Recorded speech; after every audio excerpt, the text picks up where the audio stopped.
Bueno, hola con todos. Iniciamos el capítulo de fisiología renal. Vamos a intentar hacer de este capítulo algo mucho más conciso.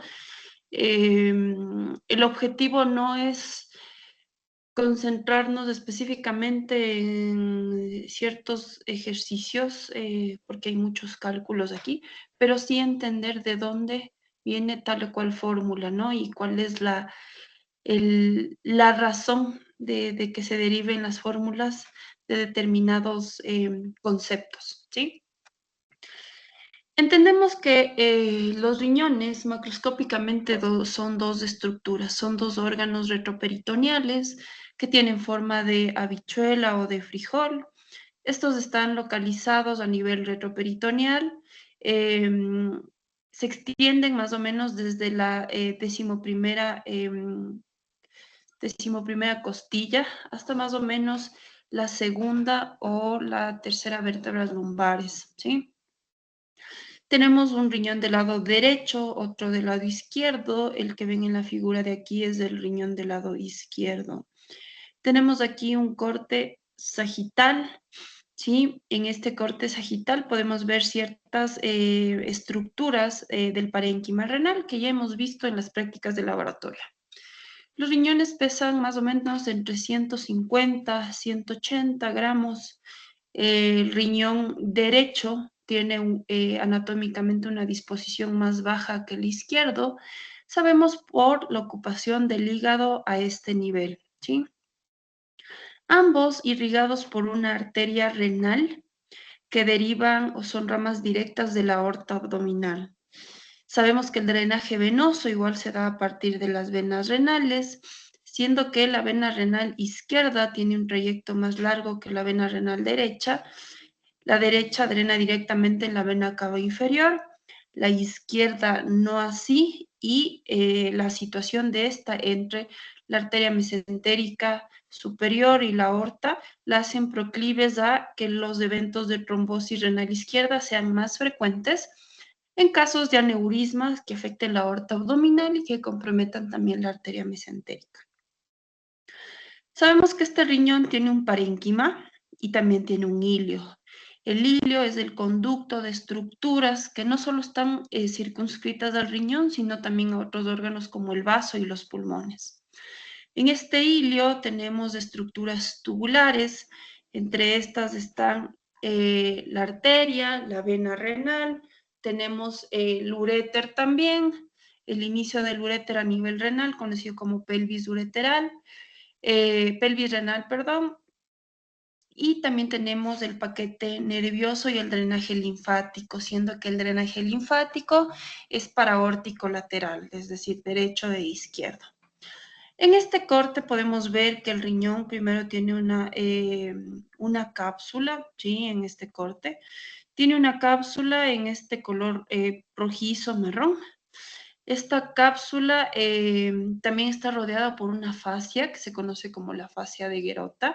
Por debajo de esta fascia tenemos tejido graso, que se conoce como tejido grasa perirrenal, y que le brindan soporte al riñón ante ciertas situaciones. Entendiendo que este tiene una cápsula y tiene una fascia, cuando el riñón afronta procesos patológicos que distienden o aumentan, ¿no?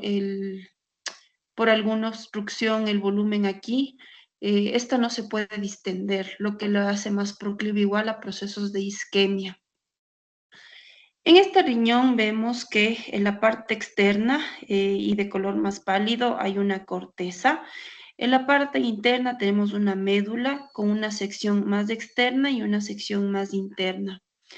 Esta área marrón, que en realidad consiste en una cavidad virtual, consiste en el seno renal, de donde a donde derivan las papilas, ¿sí? Los cálices menores, cálices mayores, que finalmente formarán la pelvis renal. De esta corteza se emiten extensiones que pasan entre las pirámides renales. Estas extensiones, ¿sí? Paralelas, se conocen como columnas renales. Las pirámides renales tienen una base hacia afuera, ¿sí? Y un vértice interno que deriva finalmente en una papila. Se sabe que por cada riñón pueden haber de 6 a 8 pirámides renales. Y en este corte podemos ver cómo la corteza se extiende, ¿no? De color pálido, como mencioné, de color un poco más rosáceo, la médula externa y una banda de médula interna. De la totalidad de la médula, un tercio corresponde a la banda externa y dos tercios a la banda interna. Y la banda interna medular finalmente confluye a una papila por donde drena la orina ya producida a los cálices menores y luego cálices mayores. Ahora, esta es la estructura macroscópica, pero ¿cuál es la estructura microscópica funcional? A la estructura funcional o la unidad funcional renal la conocemos como nefrona. Y la nefrona está constituida por un glomérulo, ¿sí? Y del que deriva un sistema tubular complejo en el que se dan los procesos de reabsorción y secreción. Vale recalcar que este glomérulo está formado por una red de capilares. Esta red de capilares derivan de una arteriola aferente y se forma un ovillo dentro de una cápsula conocida como cápsula de Bowman, y finalmente el líquido que se filtra va al espacio de Bowman, que es el espacio comprendido entre la membrana capilar y la membrana de la cápsula como tal. El resto del contenido plasmático que no ha sido filtrado continúa por la arteriola eferente. Dicho así, el glomérulo es la parte de la nefrona donde se dan activamente los procesos de filtración glomerular a través de una membrana de filtración que ustedes ya conocen y que hemos revisado repetitivamente en el laboratorio. De este deriva un sistema tubular. Este sistema tubular tiene como función principal los procesos de reabsorción de sustancias y de secreción de otras sustancias. Estos procesos se dan a través de una difusión facilitada, un cotransporte activo y en menor cantidad transporte pasivo. Formado primero por un túbulo contorneado proximal, luego un tubo recto proximal que tiene una porción más pequeña. Esta sección en forma de U, conocida como asa, se llama asa de Henle. De esta asa de Henle vemos que hay una porción delgada descendente, después una porción delgada ascendente, es decir, que sube. Deriva luego en una porción gruesa, que se conoce como porción gruesa ascendente del asa de Henle. Después de esto, entre el límite de la porción gruesa del asa de Henle y el inicio del túbulo contorneado distal, hay una sección conocida como mácula densa y que está muy cerca del límite con el glomérulo. Deriva luego el túbulo contorneado distal. ¿Por qué distal? Porque está más lejos del glomérulo en sentido secuencial. Y después tenemos los túbulos de conexión, que son una zona de túbulo arqueado pequeña que conecta el túbulo contorneado distal con los túbulos colectores. Los túbulos colectores que tienen porciones corticales y que tienen porciones medulares. De estas porciones medulares, una medular externa al pasar por la banda externa y una medular interna al pasar por la banda interna. Finalmente en un túbulo colector principal, ¿sí?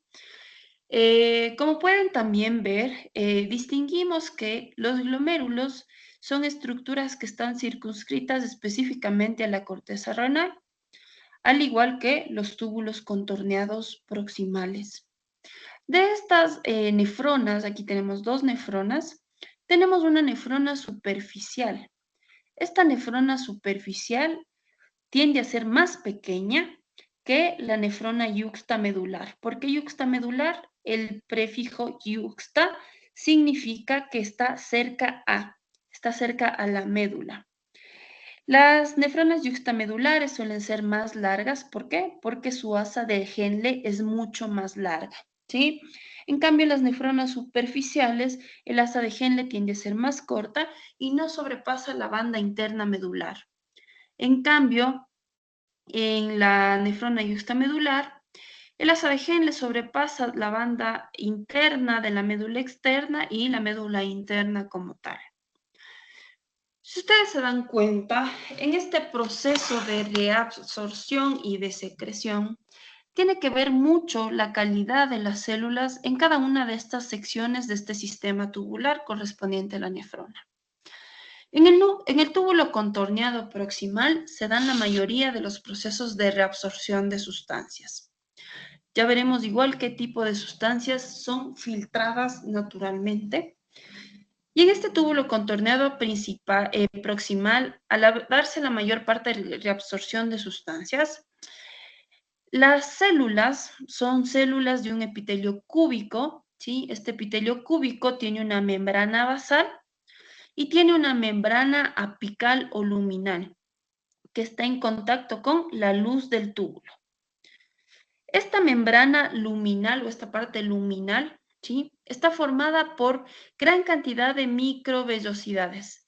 Y estas microvellosidades son las que se encargan de ampliar la superficie de absorción para las sustancias que son filtradas en la primera sección de la nefrona de este sistema tubular. Como pueden ver, estas células igual tienen una densidad mucho mayor de mitocondrias, pues se le requiere energía derivada del ATP a partir de la fosforilación oxidativa que tiene lugar en las mitocondrias, necesaria para los procesos de reabsorción de las múltiples sustancias a este nivel. A medida que continúa el sistema tubular, estas células cúbicas van perdiendo gran parte de la densidad de microvellosidades y en el túbulo recto proximal estas vellosidades son de menor cantidad, la célula continúa siendo cúbica y la cantidad de mitocondrias intracelular, tiende a disminuir. Ya en el asa de Henle, ya no hablamos de la porción descendente de un epitelio cúbico, sino un epitelio cuboide casi plano, con núcleos celulares más pequeños, con ausencia de microvellosidades y una menor densidad mitocondrial. Hacia la porción ascendente delgada, este epitelio cuboide incrementa un poco más en altura, los núcleos tienden a ser mucho más grandes, pero igual no existen microvellosidades como tal. Hacia la rama ascendente gruesa, el epitelio se vuelve cuboide, casi cilíndrico, y con núcleos mucho más grandes. También con cantidad importante de retículo endoplásmico, no microvellosidades como tal. Hacia la parte contorneada distal, el epitelio se vuelve casi cuboide, no hay o hay esbozos de microvellosidades y contiene gran cantidad de aparato de Golgi y retículo endoplásmico en el citoplasma de estas células. Y hacia los túbulos colectores, las células son cúbicas sin vellosidades, con un núcleo central rodeado de mitocondrias y una mayor densidad de aparato de Golgi, similar a la del túbulo contorneado distal. Si ustedes ven, por ejemplo, a nivel de los túbulos colectores, ya no existen microvellosidades porque las principales funciones, sobre todo a nivel distal, son la secreción activa de ciertas sustancias, principalmente la urea. Para ir entendiendo poco a poco los principales procesos fisiológicos que se dan a partir de la nefrona, es importante entender el concepto del agua corporal total. Una persona en promedio, fisiológicamente, se ha determinado que pesa alrededor de 70 kilogramos. De estos 70 kilogramos, el 60% de su peso corresponde al agua corporal total. El resto son los tejidos o las células como tal. De este agua corporal total, si una persona pesa 70 kilogramos, quiere decir que, 42 kilogramos corresponden a agua. Esta agua corporal total Por tanto, se hace referencia como un valor de 1, que es la unidad, ¿sí? ¿Cuáles son marcadores que pueden administrarse en una persona o en un individuo para medir el contenido de agua corporal total? Es decir, son marcadores que difunden tanto al líquido extracelular como intracelular, que son los compartimentos principales. Entre estos está la antipirina principalmente. El agua corporal total, entendiendo que es una unidad, ¿sí? Esta se divide en dos grandes compartimentos, el líquido intracelular y el líquido extracelular. Del 60% del peso corporal al que corresponde el agua corporal total, el 40% corresponde al líquido intracelular y el 20% al líquido extracelular. Es decir, 2/3 del agua corporal total es intracelular y 1/3 es extracelular. ¿Cuáles son marcadores que si fueran administrados o inyectados a una persona podrían ayudarnos a determinar los niveles de agua de líquido extracelular? El sulfato, el manitol y la inulina. ¿Por qué? Porque estas tres sustancias no filtran o no pasan a través de la membrana de las células. Por tanto, se quedan solo en el compartimento extracelular y ayudarían a determinar la cantidad de líquido extracelular. ¿Sí? No existen trazadores específicos que nos permitan determinar la cantidad de líquido intracelular, por lo que para determinarlo, si inyectamos un trazador, se restaría el agua corporal total menos el volumen de líquido extracelular determinado por la infusión de estos trazadores mencionados anteriormente. Finalmente, pues, el líquido intracelular es todo el contenido líquido dentro de las células, pero el líquido extracelular se divide en otros dos compartimentos, el líquido intersticial y el plasma. ¿Cuál es el límite o el borde que separa uno de otro? Es la pared de los capilares. ¿Y cómo está constituida la pared capilar? Por un endotelio, ¿sí? Y por una membrana basal. De este líquido extracelular, el líquido intersticial corresponde a 3/4 y el plasma 1/4.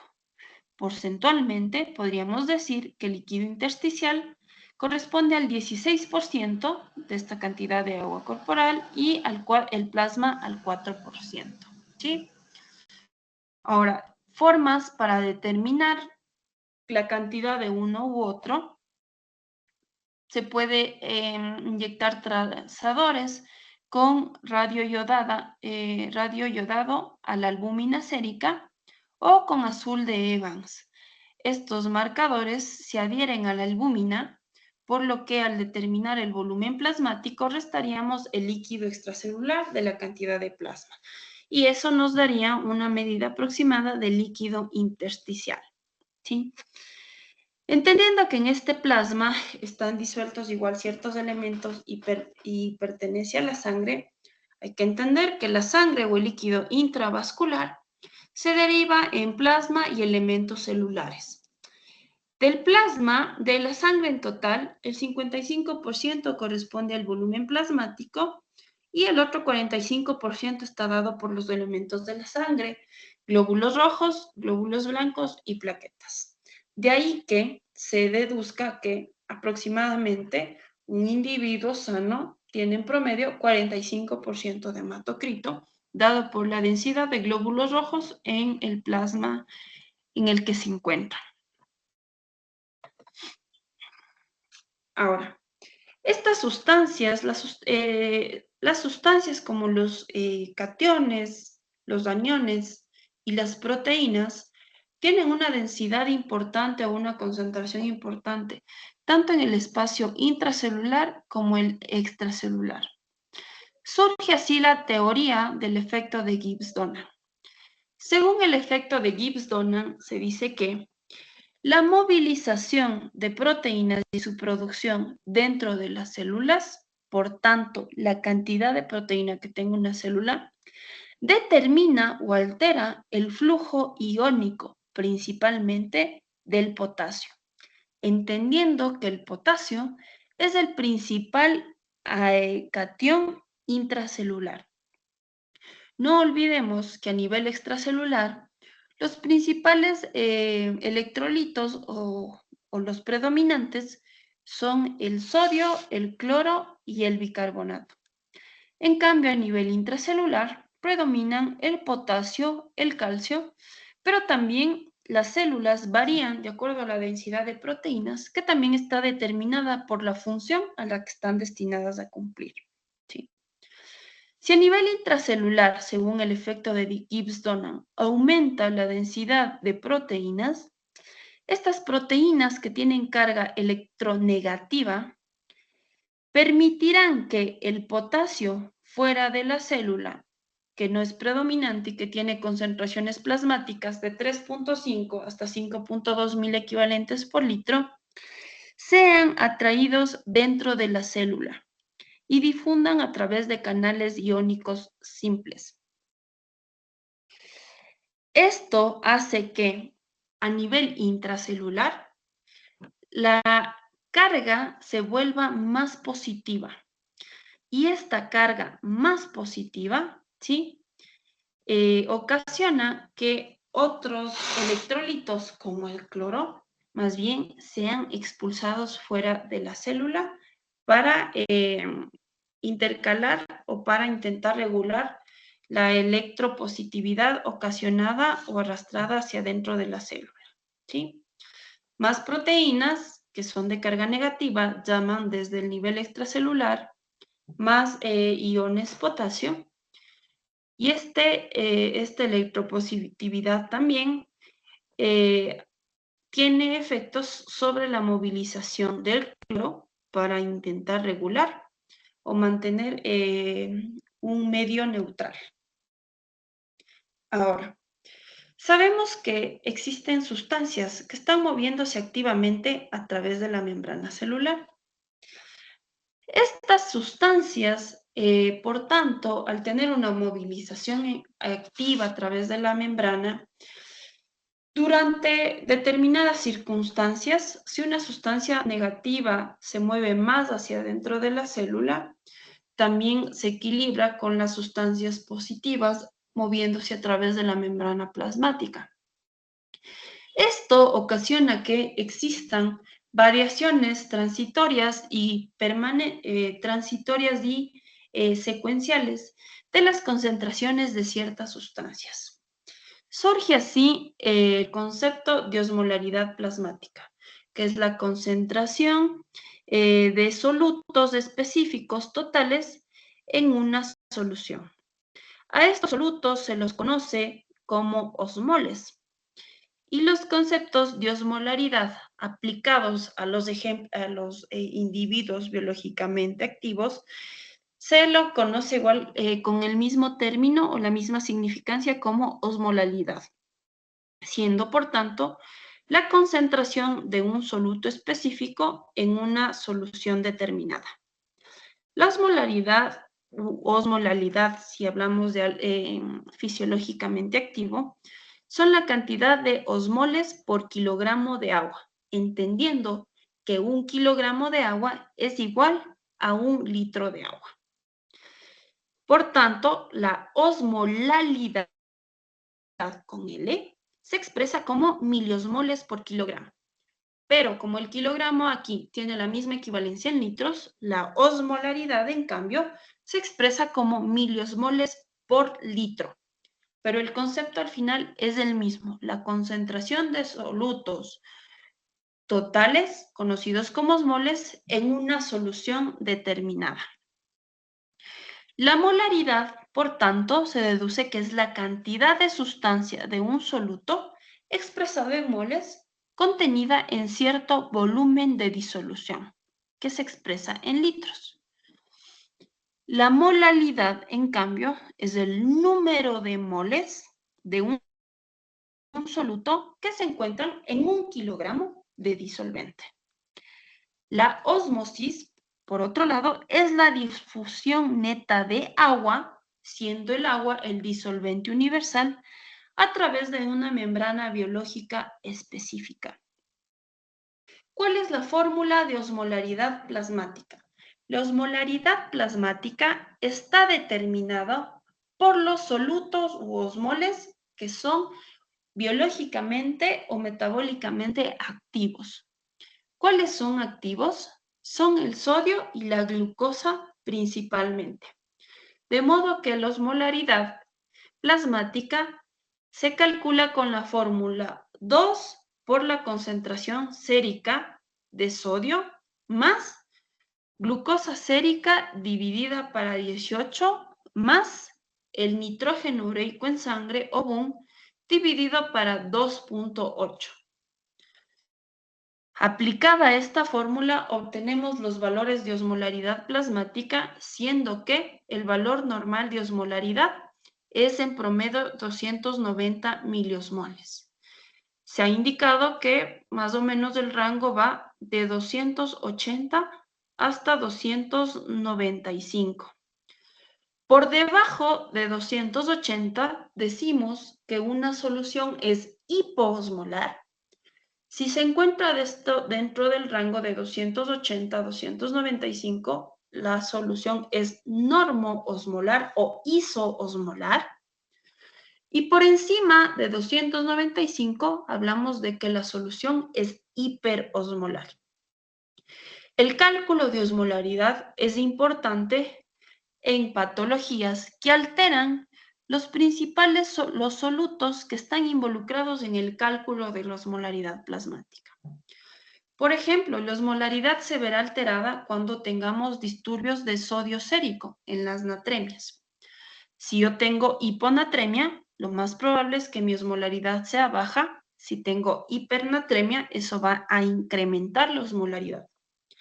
Si yo tengo estados de hiperglucemia, como en descompensaciones diabéticas, como la cetoacidosis diabética o el estado hiperosmolar, ello va a incrementar la osmolaridad plasmática. Y la osmolaridad plasmática también se puede ver alterada en patologías renales, por ejemplo, en pacientes con insuficiencia renal crónica o reagudizada o una insuficiencia renal aguda, en los que los niveles de urea incrementen progresivamente. El nitrógeno ureico en sangre es un marcador derivado igual de los niveles de urea. Por eso es que el BUN dividido para 2.8, utilizado en la fórmula de osmolaridad, tiene la misma significancia que el valor total de urea plasmática de esa persona.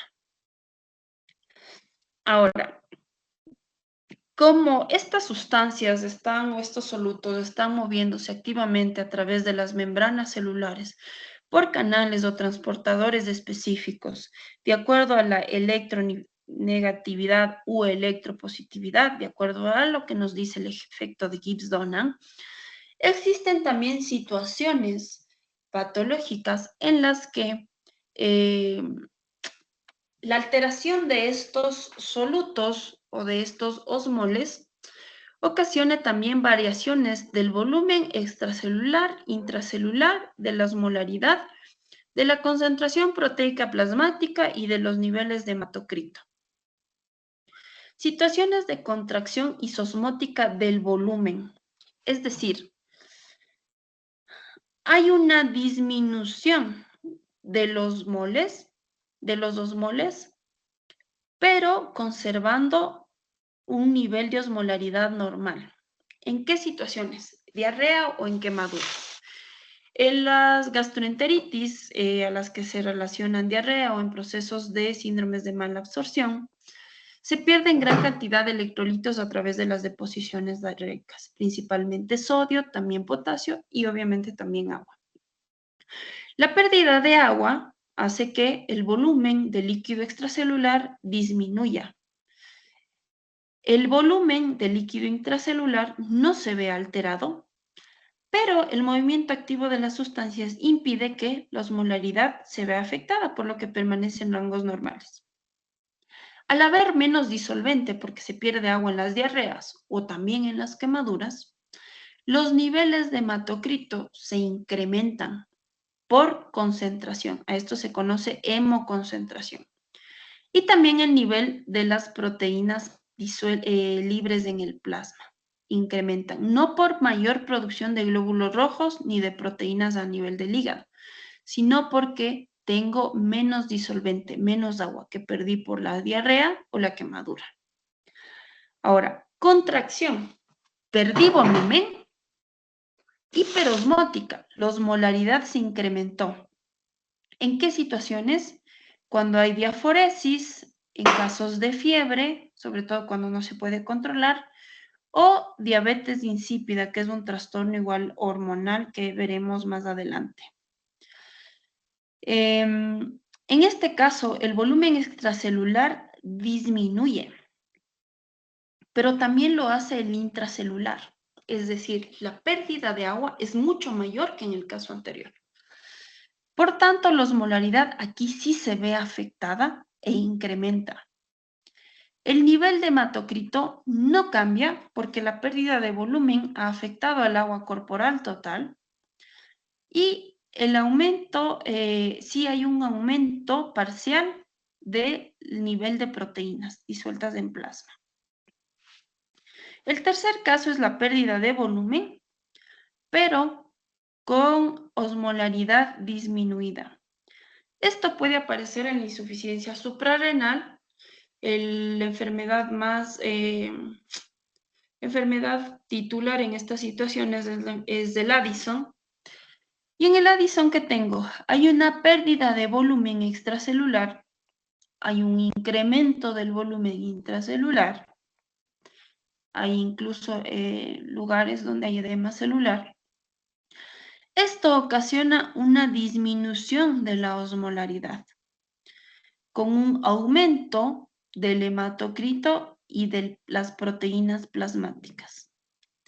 Ahora, vamos a los eventos opuestos que tengo cuando hay exceso de disolvente. Puedo tener situaciones con osmolaridad normal, con osmolaridad aumentada u osmolaridad disminuida. Cuando tengo situaciones con un mayor disolvente, pero con osmolaridad conservada. Cuando se administran infusiones cristaloides, como el cloruro de sodio isotónico, que es una de las sustancias que utilizamos para reanimar o para hidratar de forma parenteral o intravenosa. Es el cloruro de sodio al 0.9%, ¿sí? La administración de otra sustancia u otro cristaloide isotónico es el lactato Ringer. Cuando estos se administran en exceso, van a incrementar el volumen extracelular, no hay variación del volumen intracelular y tampoco lo hace de la osmolaridad. Al dar mayor disolvente, si yo tengo niveles de hemoglobina y hematocrito con concentración de glóbulos rojos normales, asimismo las proteínas, tengo una cantidad de solutos en un disolvente mayor. Por lo tanto, se reflejan como un hematocrito y proteínas plasmáticas disminuidas. Pero, ¿qué pasa si yo expando el espacio por administración excesiva de cloruro de sodio, como en la administración de soluciones hipertónicas que tienen al 3 o al 7%? La administración de estas sustancias al 3 o al 7% se usan sobre todo en patologías que generen edema cerebral agudo con hipertensión endocraniana. ¿Qué pasa cuando administro estas sustancias que tienen gran cantidad de cloruro de sodio? Aumenta el volumen de líquido extracelular. ¿Por qué? Porque al tener concentraciones más altas de sodio y cloro en sangre, este líquido extracelular, ¿qué pasa? Aumenta porque la célula se deshidrata, por tanto aumenta el nivel extracelular y reduce el volumen intracelular de agua. Esto hace que la osmolaridad plasmática se incremente y que los niveles de hematocrito y de proteínas plasmáticas se vean o se reflejen disminuidos. ¿Qué pasa cuando yo tengo un mayor volumen pero sin variación de solutos? Como en el síndrome de secreción inadecuada de hormona antidiurética, que veremos más adelante, el volumen extracelular e intracelular incrementan por igual y la osmolaridad más bien se ve disminuida. No se reflejan cambios en los niveles de hematocrito, pero sí hay una reducción parcial de los niveles de proteínas plasmáticas.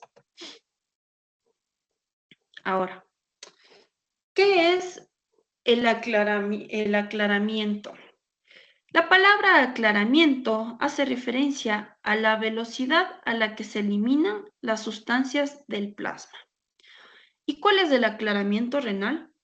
Es el volumen de plasma que a su paso por los riñones queda totalmente libre de una sustancia específica por unidad de tiempo.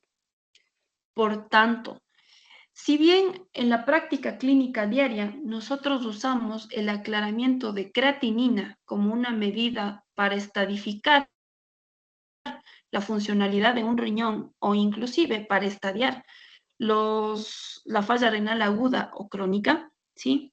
Pero si yo hablo de que es el volumen de plasma que a su paso por los riñones queda totalmente libre de una sustancia por unidad de tiempo, yo puedo calcular los índices de aclaramiento de una gran variedad de sustancias. ¿Cuál es la fórmula de aclaramiento de una sustancia?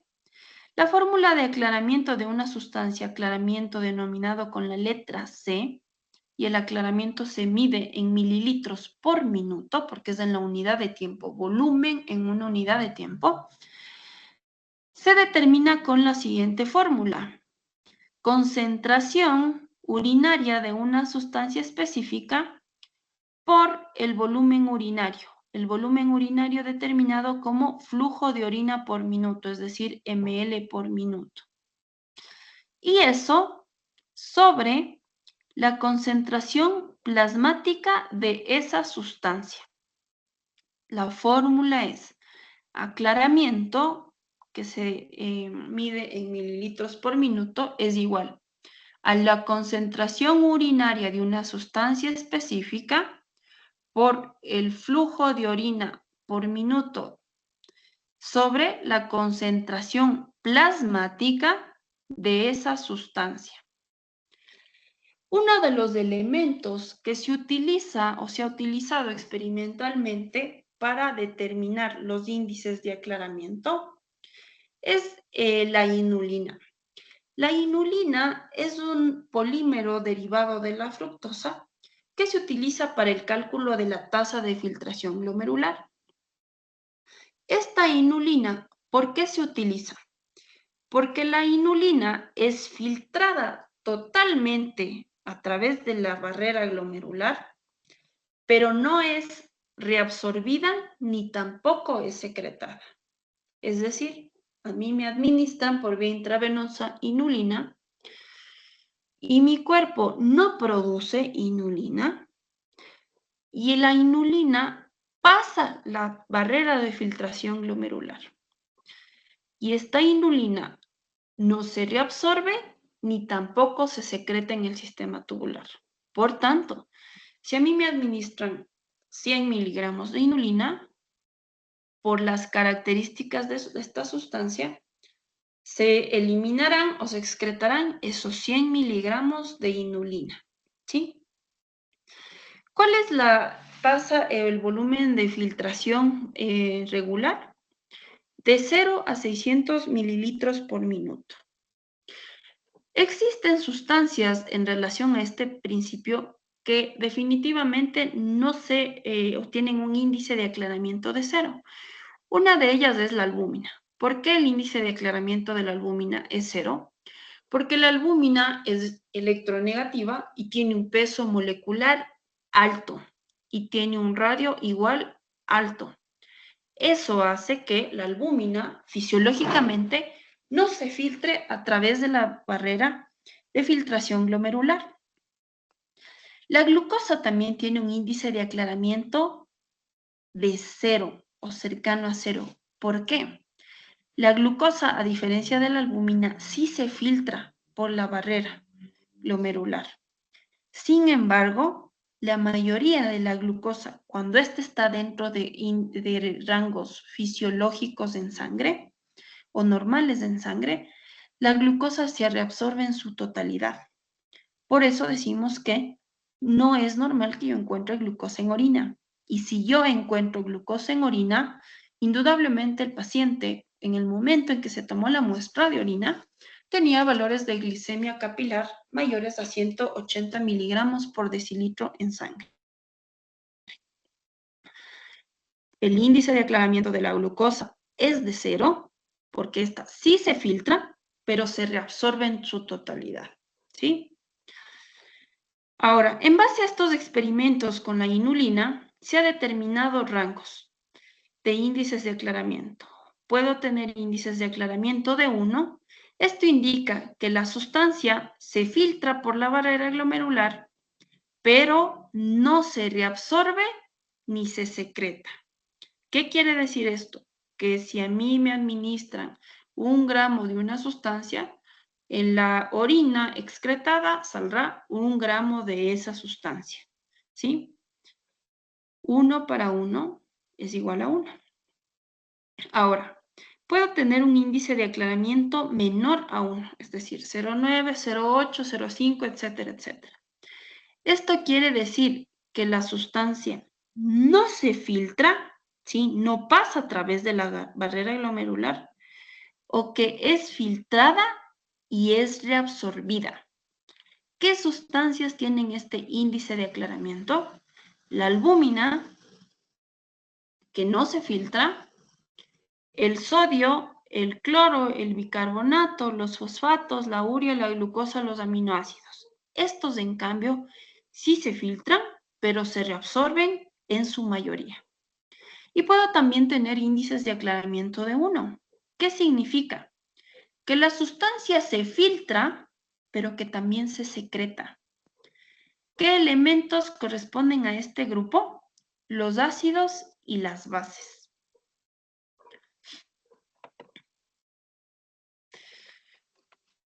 El flujo sanguíneo renal está determinado bajo el concepto de que los riñones son de los órganos que reciben una mayor cantidad del gasto cardíaco por la función que deben cumplir, que es la filtración glomerular y la depuración de la sangre de determinadas sustancias, así como la reabsorción de tantas otras. Se dice que el 25% del gasto cardíaco, que corresponde a 1.25 litros por minuto, está dado o determina el flujo sanguíneo. Asimismo, si pedimos esta cantidad diaria, diríamos que el flujo sanguíneo renal son 1.800 litros al día. Pero este flujo sanguíneo renal está sujeto a una regulación. Antes de entrar en el análisis de los 6 sistemas que regulan el flujo sanguíneo renal, es importante entender que esta ley específica, ¿sí? Esta ley nos dice que flujo determinado con la letra Q es igual a diferencia de presión, ¿sí? Diferencia de presión dividido para la resistencia del vaso o del conducto por el cual está pasando el flujo de determinada sustancia. Flujo es igual a la diferencia de presión sobre la resistencia vascular en esta situación, ¿sí? Dicho así, ¿sí? Y esta fórmula de flujo no solo es aplicable aquí a nivel renal, sino a nivel del paso o del flujo sanguíneo en otros vasos como los cerebrales, espláncnicos, coronario. El flujo también recordemos que no solo hace referencia a líquidos, flujo también es referencia al movimiento de aire. Entonces puedo yo calcular el flujo igual a nivel respiratorio. Ahora, si yo entiendo esta fórmula, entiendo que a mayor diferencia de presión, mayor flujo. Es decir, el flujo es directamente proporcional a la diferencia de presión. Pero el flujo es indirectamente proporcional a la resistencia. Eso quiere decir que si yo tengo mayor resistencia de vasos, el flujo será menor. Si yo tengo menos resistencia, el flujo será mayor. ¿Cuáles son los 6 elementos que controlan o regulan el flujo sanguíneo renal? El primero de ellos es el sistema nervioso simpático, entendiendo que las fibras simpáticas derivadas del plexo renal afectan tanto al músculo liso de las arteriolas aferentes y eferentes de los glomérulos. El sistema nervioso simpático, con la producción de noradrenalina y adrenalina a nivel del músculo liso, tiene un efecto predominante de vasoconstricción. Esta vasoconstricción, como ya vimos en ocasiones anteriores, se da por la unión de los vasoactivos noradrenalina o adrenalina con los receptores alfa-1. Sin embargo, el efecto vasoconstrictor es predominante en la arteriola aferente. ¿Por qué? Porque el músculo liso de la arteriola aferente tiene una mayor cantidad de receptores alfa-1. La mayor o la vasoconstricción sostenida de la arteriola aferente, ¿qué ocasiona? Que aumente las resistencias vascular, ¿sí? La arteriola está más contraída. Una mayor vasoconstricción incrementa la resistencia vascular y el incremento de la resistencia vascular que ocasiona que este flujo disminuya y asimismo caiga la tasa de filtración glomerular. ¿En qué situaciones se da esto? Por ejemplo, en una hemorragia, en un choque hipovolémico. Tuve un accidente, perdí 2 litros de mi volumen sanguíneo, de mi gasto cardíaco, de los 5, que tengo 5 litros por minuto, perdí 2 litros.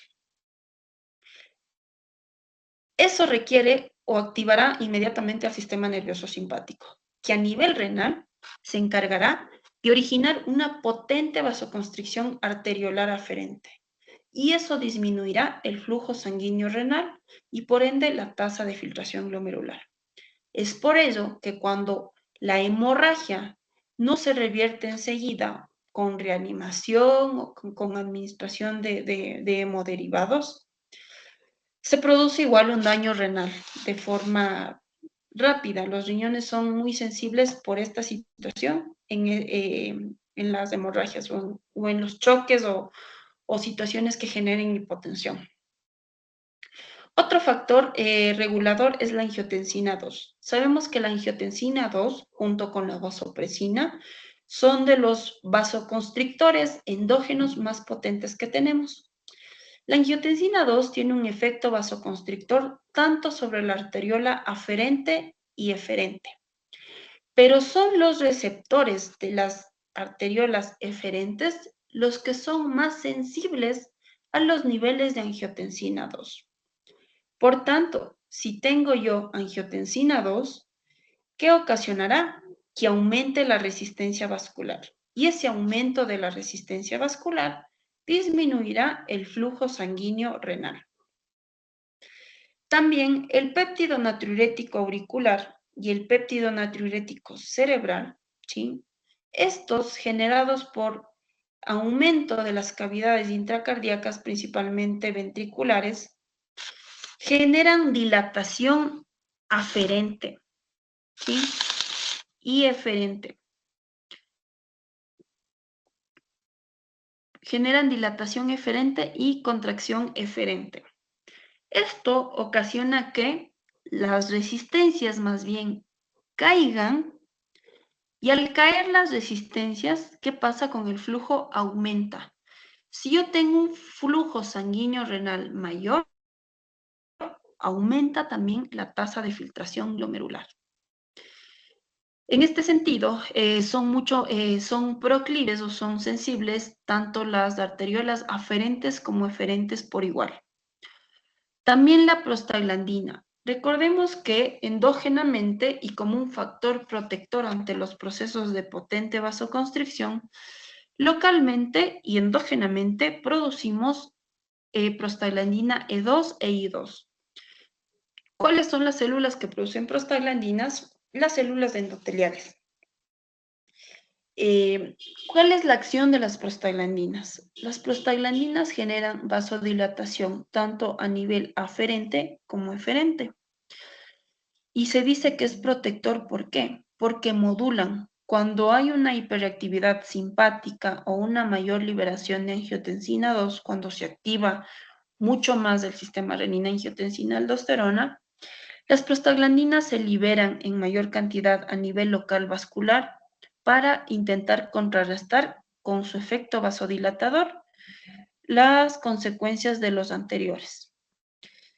Al vasodilatar, sí, favorece al incremento del flujo sanguíneo renal. Es importante nombrar aquí que los AINES, que farmacológicamente significan, son antiinflamatorios no esteroidales. Si digo no esteroidales, es decir, que no derivan de los glucocorticoides. Los AINES, como la aspirina, el ibuprofeno, el naproxeno, ¿qué hacen? Inhiben la producción de prostaglandinas E2 e I2. Y al inhibir la producción de estas prostaglandinas, le estoy quitando a los vasos sanguíneos su capacidad de protección. Es por eso que el uso de estos medicamentos de forma prolongada o repetitiva ocasiona daño renal porque le quito este efecto protector y estoy ocasionando que la vasoconstricción tenga mayor predominancia y eso disminuya el flujo sanguíneo renal. Otro elemento regulador es la dopamina. La dopamina es un precursor de la noradrenalina. La dopamina a concentraciones bajas, menores a 2 microgramos kilogramo minuto, dilatan las arterias al ejercer su efecto sobre el músculo liso, renal, cerebral, cardíaco, esplácnico o intestinal, y contrae el músculo estriado y cutáneo, y produce contracción cutánea. En este sentido, se dice que las dosis bajas de dopamina favorecen a la disminución de la resistencia y al incremento del flujo sanguíneo renal. Y finalmente, otro elemento regulador es el óxido nítrico. El óxido nítrico es igual a un vasodilatador endógeno y local. Este está producido por el endotelio y se deriva de la L-arginina. Su efecto es la dilatación arteriolar, tanto aferente como eferente. Al ocasionar dilatación, ¿cuál es el efecto? Disminución de las resistencias y el aumento del flujo sanguíneo renal. Pero, ¿cómo ocurre la autorregulación de este flujo sanguíneo renal? Se dice que los riñones pueden mantener su autorregulación, es decir, por variaciones de presión arterial renal, mantener un flujo sanguíneo renal adecuado, aun cuando las presiones arteriales mantengan un amplio rango de variación. Esta variación de resistencia está determinada en las arteriolas, porque al final son las arteriolas aferentes las que dan origen a los capilares glomerulares y las eferentes las que derivan de los capilares glomerulares. Estas variaciones de resistencia pueden ser compensadas aun cuando la presión arterial renal fluctúe de 80 hasta 200 milímetros de mercurio. Si yo tengo una presión arterial renal alta, mi presión arterial sistémica también es alta. Asimismo, sin olvidarnos de la fórmula de flujo. Flujo es igual a diferencia de presión sobre resistencia. En este proceso de autorregulación renal no interviene el sistema nervioso autónomo, porque en estudios experimentales, riñones denervados también han tenido o han conservado la capacidad de autorregulación. Pero, ¿qué quiere decir la autorregulación? El flujo sanguíneo renal y la tasa de filtración glomerular pueden mantenerse constantes, aun cuando la presión arterial renal se mantenga en un rango de 80 hasta 200 milímetros de mercurio. Cuando la presión arterial renal cae de este valor umbral de 80 milímetros de mercurio, todos estos mecanismos reguladores empiezan a disfuncionar y ocasiona una disminución perpendicular de su flujo sanguíneo renal y de su tasa de filtración glomerular. Es decir, que cuando la presión arterial renal cae a 40, también cae a la mitad su tasa de filtración glomerular, ¿sí? Y lo mismo el flujo sanguíneo renal. Por sobre los 200, ¿sí? También hay una disminución del flujo sanguíneo renal por los daños en el endotelio capilar. Pero ¿cuáles son las hipótesis de estos mecanismos de autorregulación renal si no hay intervención del sistema nervioso autónomo? Se dice que cuando aumenta la presión arterial sistémica, también se traduce en un incremento de la presión arterial renal. Este incremento de la presión arterial renal genera que las paredes de las arteriolas se estiren y este estiramiento de la pared arteriolar generará una mayor contracción. ¿Por qué? Porque el estiramiento de las paredes activa y abre canales de calcio. Y al abrirse estos canales de calcio, ingresa más calcio extracelular hacia adentro de las células musculares lisas, lo que potencia el proceso o la capacidad de contracción del músculo liso arteriolar. También existe la hipótesis de retroalimentación túbulo-glomerular. Según esta, y como habíamos visto anteriormente, se da gracias a la acción de la mácula del aparato yuxtaglomerular. Recordemos que la mácula es esa zona de transición en el sistema tubular de la nefrona entre el final de la porción gruesa del asa de Henle y el inicio del túbulo contorneado distal. Cuando hay variaciones de la filtración de solutos, como el sodio y el cloro, a nivel de la mácula se activa un cotransportador de sodio, cloro y potasio. Esto hace que el cloro ingrese a la célula y se elimine sodio y potasio. El aumento de este cloro intracelular despolariza a las células de la mácula. Y al despolarizarse las células de la mácula, se abren en ellas canales de calcio. La apertura de los canales de calcio genera que ingrese calcio fuera de la célula, hacia adentro de la célula, y esto potencia la producción y liberación de adenosina. Se dice que este es un mecanismo parácrino de liberación de adenosina. Y la adenosina tiene una importante acción vasoconstrictora aferente. Mayor vasoconstricción aferente que genera una disminución del flujo sanguíneo renal. Gráficamente, este mecanismo parácrino del aparato yuxtaglomerular que deriva como producto final en la adenosina, que tiene acción vasoconstrictora sobre todo aferente, ¿sí? Tenemos que cierta cantidad de solutos son filtrados en mayor cantidad, ¿sí? A través de este glomérulo. La mayor filtración de estos indica que hay un aumento del flujo sanguíneo renal y aumento de la tasa de filtración glomerular. Esta mayor liberación de los solutos, ¿sí? ¿Qué genera? Que al llegar a la mácula densa, estos solutos en mayor cantidad son detectados por las células maculares. Estas células maculares activan la bomba sodio-cloro-potasio y a su vez la mayor cantidad de cloro intracelular activa los canales de calcio. el ingreso de calcio hacia la célula macular, activa la liberación de adenosina. La adenosina es una potente sustancia vasoactiva.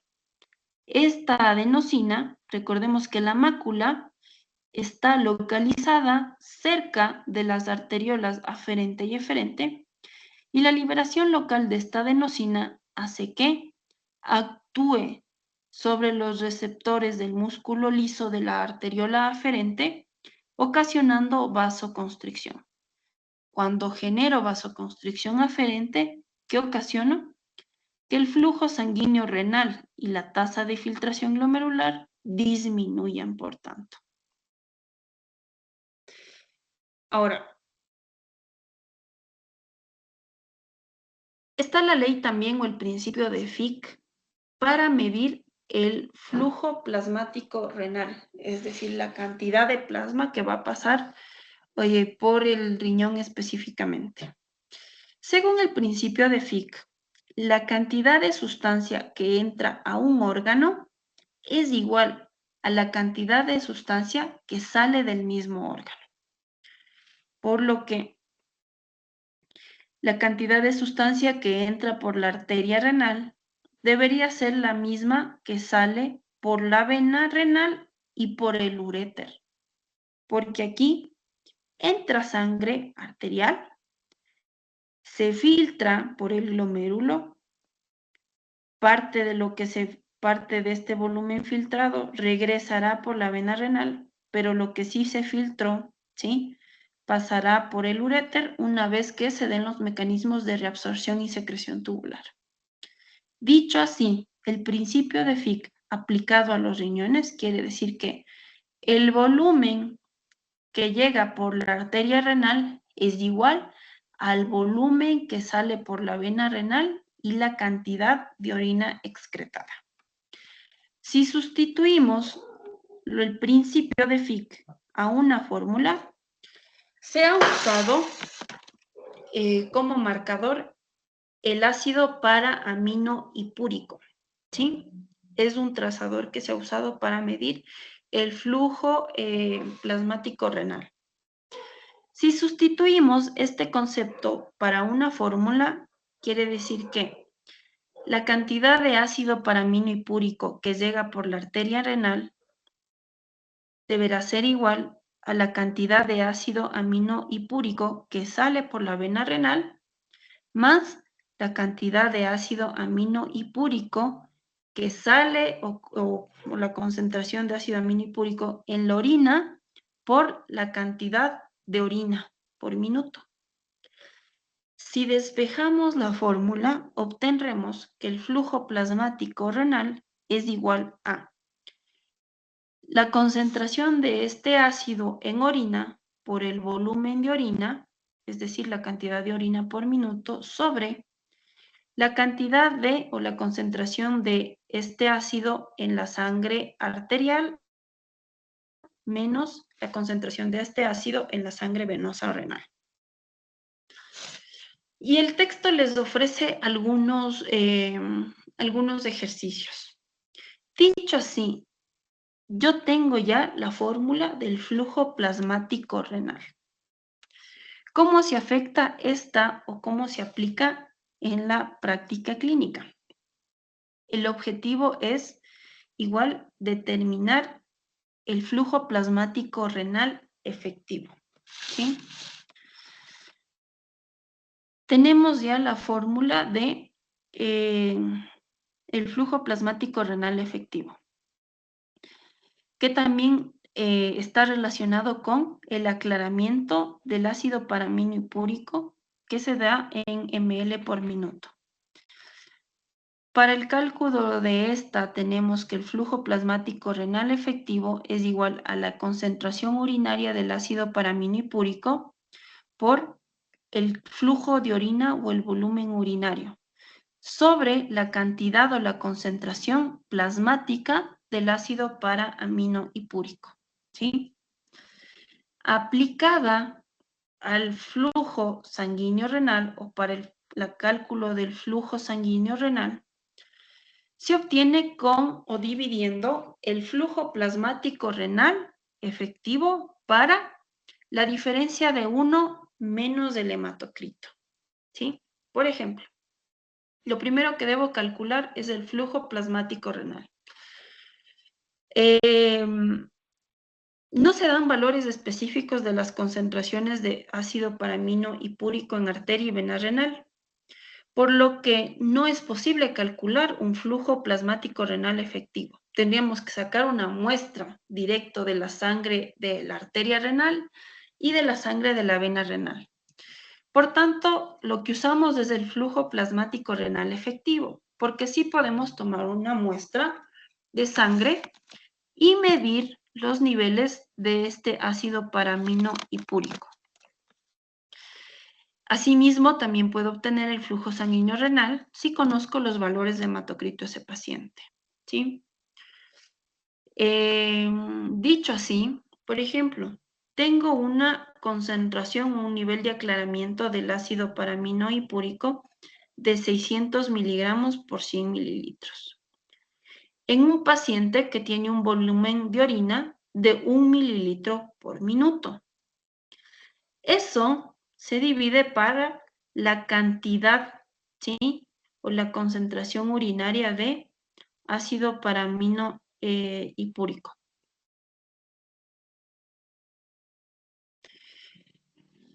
Eso nos da como producto 600 mililitros por minuto, que sería el flujo plasmático renal efectivo. Pero yo aquí, ahora quiero calcular el flujo sanguíneo renal. Para ello, divido estos 600 mililitros por minuto para 1 menos el hematocrito. Si decimos que el hematocrito de una persona es de 45%, yo aquí no lo escribo como porcentaje, sino lo escribo en decimal o fracción. Y sería 1 menos 0.45, que da 0.55. Si yo divido 600 mililitros por minuto para 0.55, obtengo que el flujo sanguíneo renal es de 1091 mililitros por minuto. Esto quiere decir que este riñón por minuto tiene un flujo sanguíneo de 1.09 litros. Si yo tengo un flujo sanguíneo de 1.09 litros, ¿cuánto tendré en una hora? Una hora tiene 60 minutos. Multiplico 1.09 litros por 60, obteniendo 65.4 litros por hora. Eso quiere decir que el flujo sanguíneo renal por hora es de 65.4. Y en un día, que tiene 24 horas, tengo que tiene 1569.6 litros al día, que es un valor muy cercano a los 1800 que hablábamos en promedio, ¿sí? Y finalmente, entender el proceso de filtración glomerular. La filtración o la función de filtración se da principalmente en el capilar glomerular, que es el primer segmento de la nefrona. El capilar glomerular está formada por, hay una luz capilar, pero esta barrera de filtración está formada por 3 elementos. El endotelio, que es un epitelio plano, al igual que en los otros vasos, pero el endotelio tiene poros o fenestras entre una célula y otra. Estos poros o fenestras miden entre 75 a 90 nanómetros, ¿sí? Soportado por el endotelio, soportando el endotelio existe una membrana basal, que está constituida o conformada por una gran cantidad de colágeno 4 y 5, de proteoglicanos de paransulfato, que le dan a esta membrana basal una potente carga electronegativa. Y esta carga electronegativa tendrá la capacidad de repeler a sustancias que tengan también carga negativa que quizás atraviesen estos poros.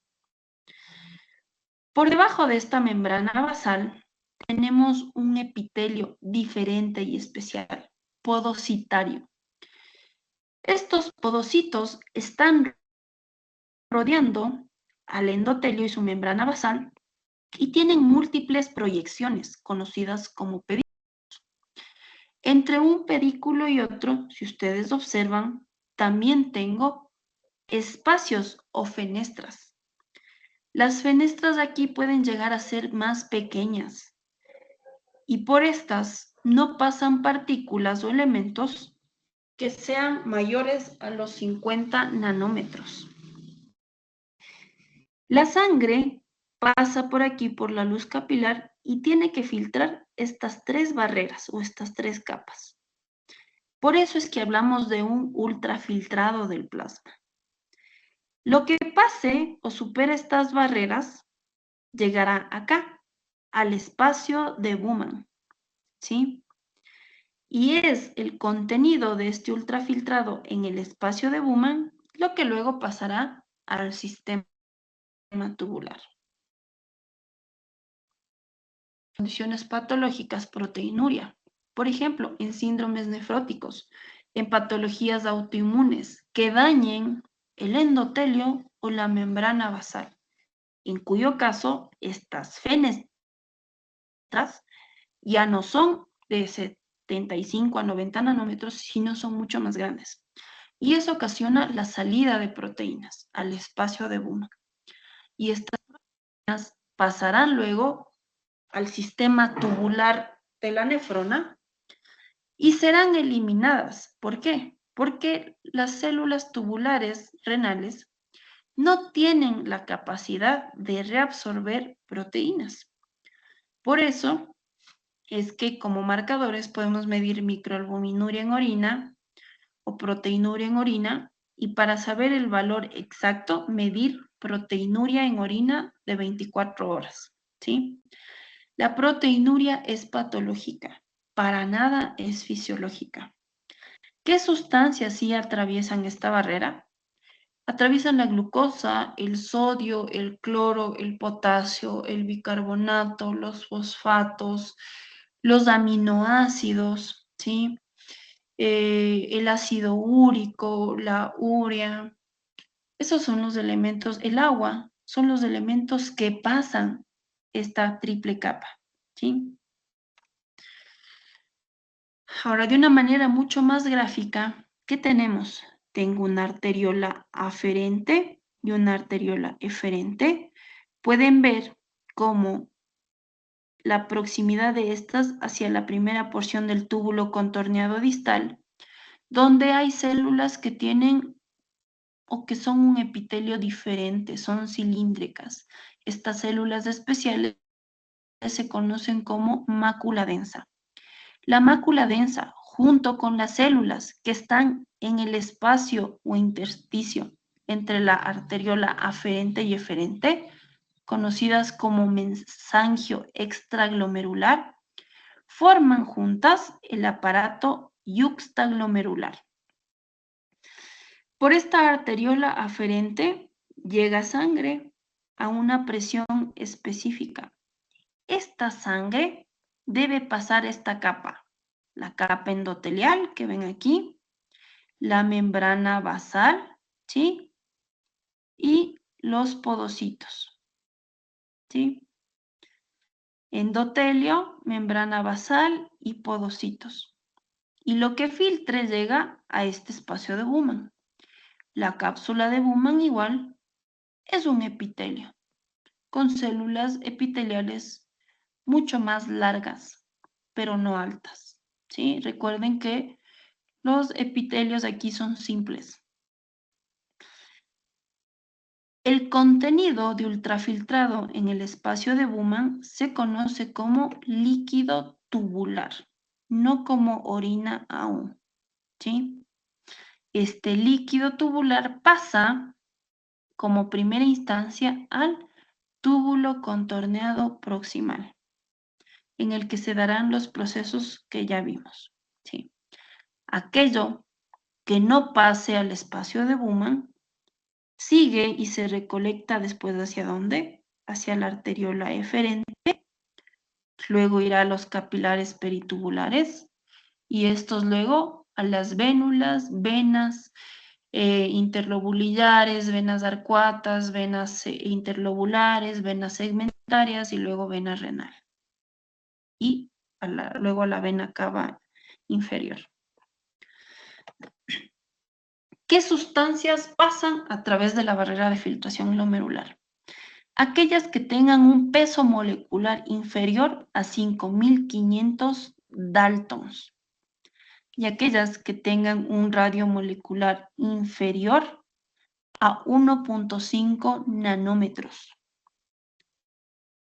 Sustancias como la mioglobina, las globulinas, la albúmina, la hemoglobina, que tienen pesos moleculares altos y radios moleculares altos, no pasan naturalmente a través de esta barrera de filtración. Por ende, el índice de filtración de estas sustancias es menor a 1, ¿sí? Por ejemplo, el de la albúmina es menor a 0.01, porque de todas estas sustancias es la que tiene mayor peso molecular y tamaño molecular, ¿sí? Pero, por ejemplo, el sodio pasa, es una sustancia muy pequeña, pero el sodio tiene una concentración, ¿sí? Un índice de aclaramiento de 1. ¿Por qué? Porque pasa todo, pero se reabsorbe casi todo, ¿sí? Lo mismo el potasio, el cloro, el agua, la urea, la glucosa, la sacarosa, el etilenglicol, el alcohol, ¿sí? También tienen cantidades. El bicarbonato, los fosfatos no se reabsorben al 100%, pero en su mayoría sí, y tienen índices de aclaramiento similares a la inulina. Y dicho así, surge el concepto de las fuerzas de Starling, ¿sí? Las fuerzas de Starling corresponden a las presiones que afectan la ultrafiltración a nivel glomerular al paso de la sangre por los capilares glomerulares.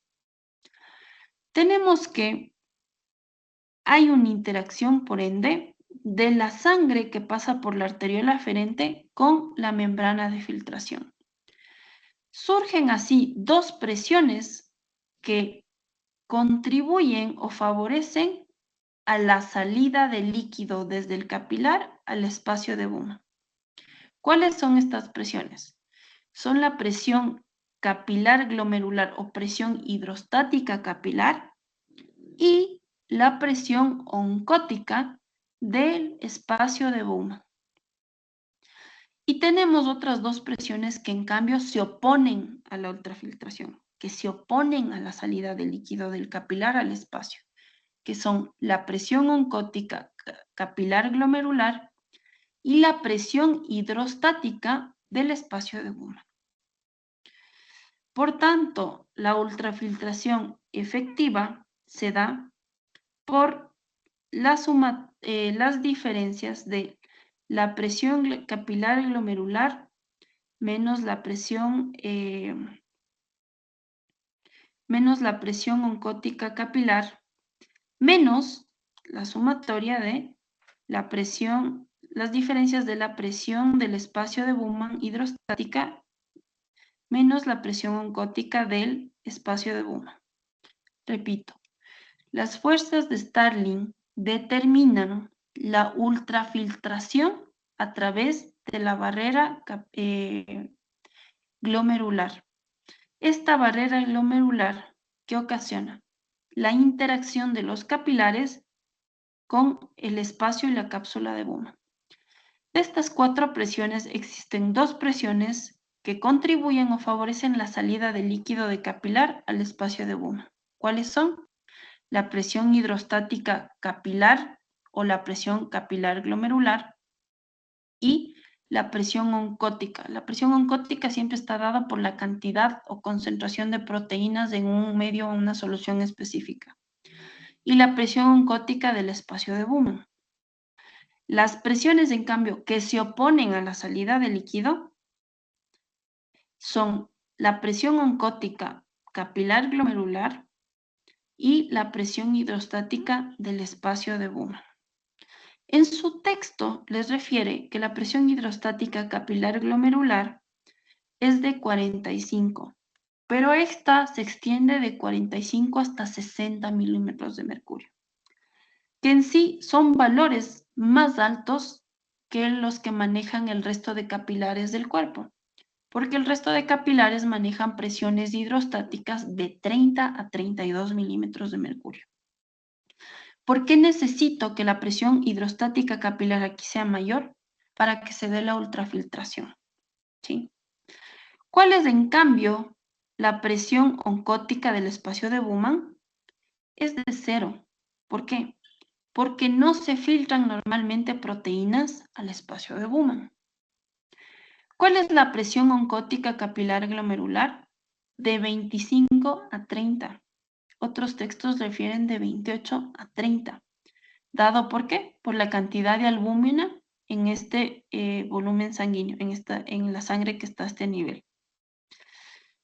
Y la presión hidrostática del espacio de Bowman es la ejercida por el líquido que ya se encuentra en esta área, en esta zona, ¿sí? Esta es de 10. Si yo sumo las presiones que favorecen y las resto de la sumatoria de las presiones que se oponen, obtengo que 50 más 0 de la presión oncótica que favorece la salida de líquido me da 50.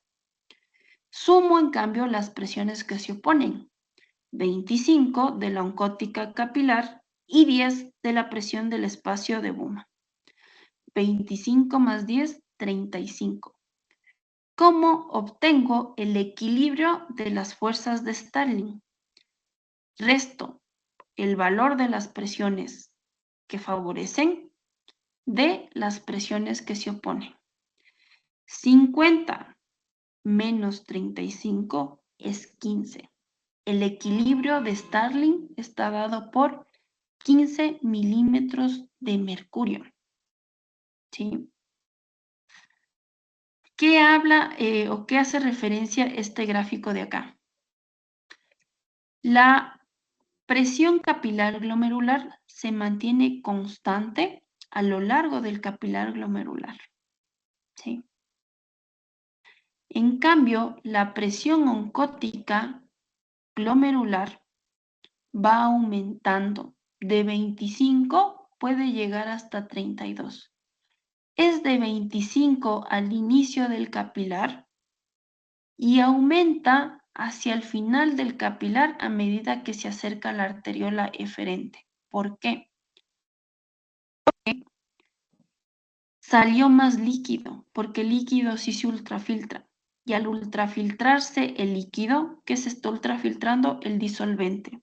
Por tanto, si yo midiera la cantidad o la presión oncótica al inicio con la aferente, me voy a dar cuenta que la presión oncótica acá tiene un valor menor porque acá hay más líquido y acá tiene un valor mayor porque el disolvente disminuye. ¿A dónde se fue el disolvente o el agua? Al espacio de Bowman. La presión hidrostática de Bowman se mantiene constante porque está dada por la cantidad específica en este espacio y la presión oncótica del espacio de Bowman normalmente también se permanecería constante. ¿Por qué? Porque no se filtran proteínas, ¿sí? ¿Qué presiones favorecen la filtración? Ya mencionamos la presión capilar glomerular y la presión oncótica del espacio de Bowman. En cambio, ¿cuáles se oponen? La presión hidrostática del espacio de Bowman y la presión oncótica del capilar glomerular. Ya. Hasta ahí nos quedamos en cuanto a la revisión de esta parte, ¿sí? Cualquier cosa, estoy atenta a cualquier comentario, si requieren que igual se explique algo. Y en la siguiente clase, pues hablamos ya de por qué la creatinina es un marcador para medir la función renal, por qué mido aclaramiento de creatinina y hablaremos sobre los procesos activos de reabsorción y secreción tubular renal, para finalmente hablar de excreción, que es propiamente ya la formación de la orina. Muchas gracias.